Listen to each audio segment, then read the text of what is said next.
vamos camino al desembocadero o la desembocadura del río Humber.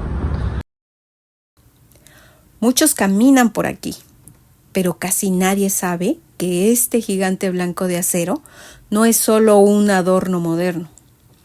Estamos en el punto exacto donde la historia indígena y la historia de ingeniería del siglo XXI se encuentran.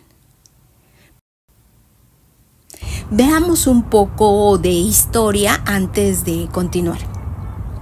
La desembocadura del río Humber es uno de los sitios históricos, ecológicos y paisajísticos más importantes de Toronto.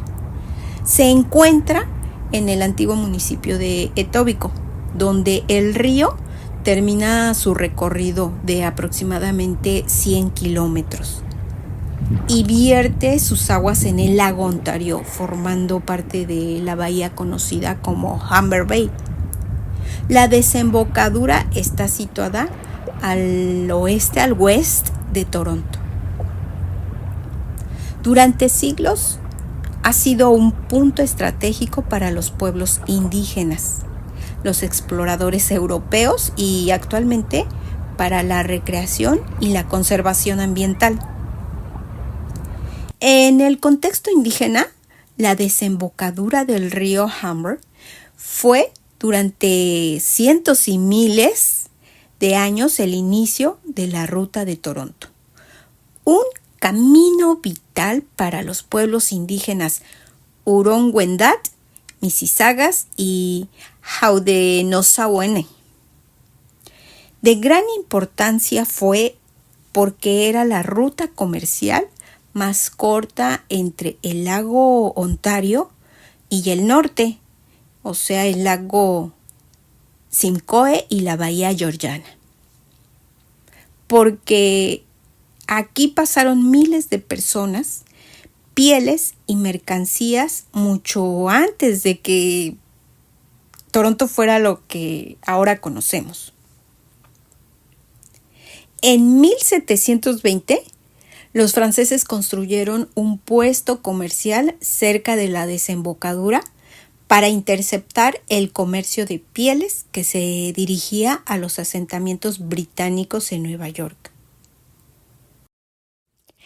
Ahora veamos los datos del Humber Bay Arch Bridge, lo que nos trajo a este video, ese gigante que vemos desde muchas partes de la ciudad.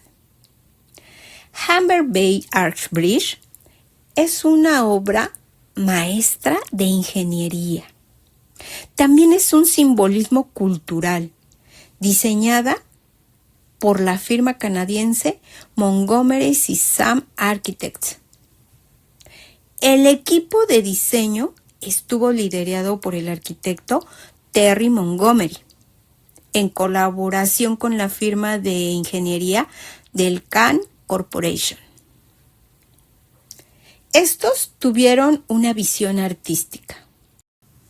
Montgomery diseñó el puente no solo como una estructura funcional para conectar el Waterfront Trail, sino como una escultura pública. Los arcos blancos gemelos están inspirados en la forma de las costillas de las canoas indígenas y en la estructura ósea de los peces, rindiendo homenaje a la importancia histórica del río Humber para la pesca y para el transporte. ¿Qué tal? Toda una gigantesca obra de arte, impresionante. Pero continuemos. La ingeniería y arquitectura son la columna de este gigante. Bueno, pues veamos. Tipo de estructura. El arco no solo es decorativo, es el componente estructural principal que soporta el peso de la plataforma mediante cables de acero. Sus materiales.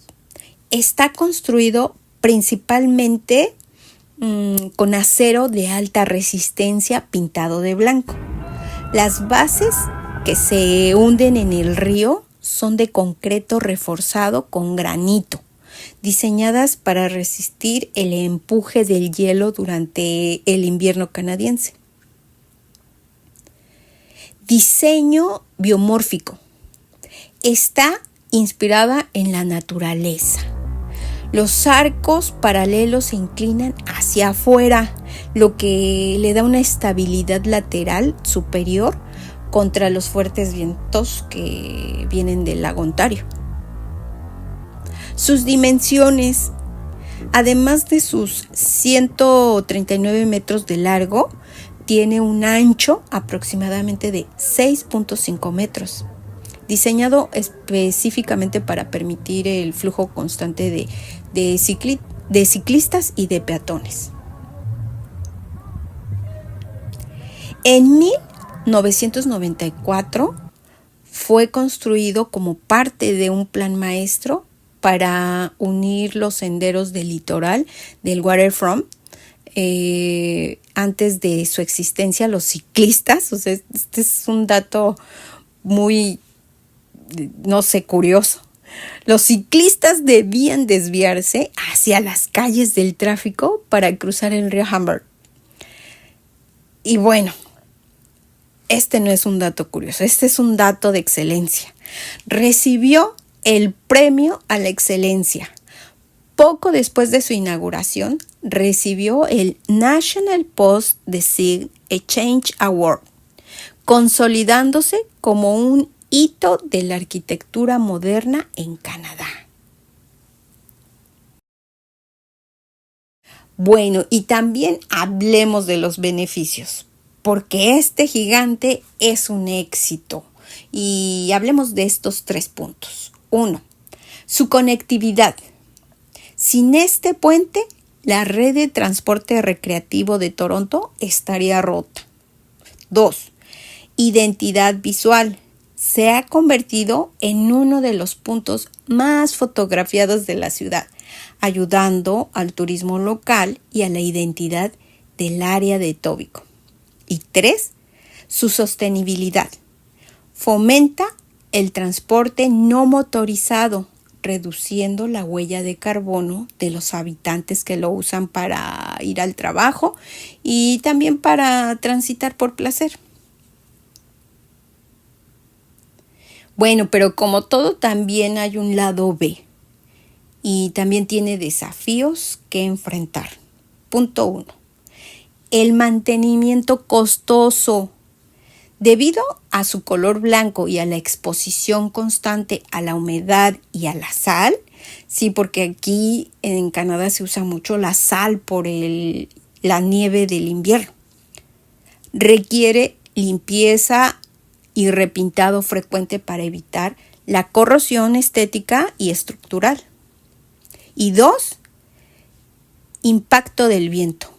Al ser una estructura abierta y elevada, en los días de tormenta el viento puede ser extremadamente fuerte, lo que obviamente dificulta el cruce del puente.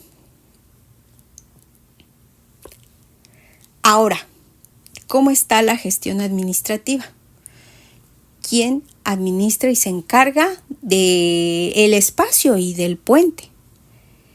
Es gestionado por la ciudad de Toronto y el Toronto Environmental Conservation Authority, por sus siglas TRCA.